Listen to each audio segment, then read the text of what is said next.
बुलढाणा जिल्ह्यातील मेहकर जाणेफळ मार्गावर भीषण अपघातात एका तरुणाचा जागीच मृत्यू झाल्याची दुर्दैवी घटना घडली आहे. या अपघातामुळे परिसरात हळहळ व्यक्त होत असून रस्त्यांच्या दुरवस्थेचा मुद्दा पुन्हा एकदा ऐरणीवर आला आहे.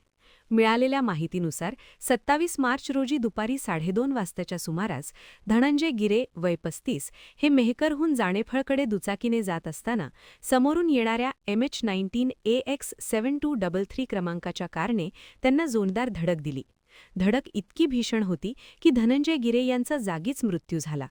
घटनेची माहिती मिळताच मेहकर पोलिसांनी तात्काळ घटनास्थळी धाव घेत पंचनामा केला असून मृतदेह शवविच्छेदनासाठी पाठवण्यात आला आहे. या प्रकरणी पुढील तपास सुरू आहे. दरम्यान या अपघातामागे रस्त्यांची अत्यंत खराब अवस्था हेही एक महत्त्वाचे कारण असल्याचे स्थानिक नागरिकांचे म्हणणे आहे. मेहकर जाणेफळ मार्गावर मोठमोठे खड्डे असल्याने वाहनचालकांना रॉंग साईडने जावे लागते, त्यामुळे अपघातांचा धोका वाढत आहे. स्थानिकांनी राज्य रस्ते विकास महामंडळावर दुर्लक्षाचा आरोप करत तातडीने रस्त्याची दुरुस्ती करण्याची मागणी केली आहे. खड्डे टाळताना जीव जातोय अशी संतप्त प्रतिक्रिया नागरिकांकडून व्यक्त केली जात आहे. या घटनेमुळे एक निष्पाप जीव गमावला गेला असला तरी रस्त्यांच्या दुरवस्थेबाबत प्रशासन कधी जागे होणार हा प्रश्न मात्र अनुत्तरित आहे. आणखी नवीन व्हिडिओ पाहण्यासाठी आमच्या देशमुख एक्सप्रेस न्यूज चॅनलला सबस्क्राइब करा, लाईक करा आणि शेअर करा.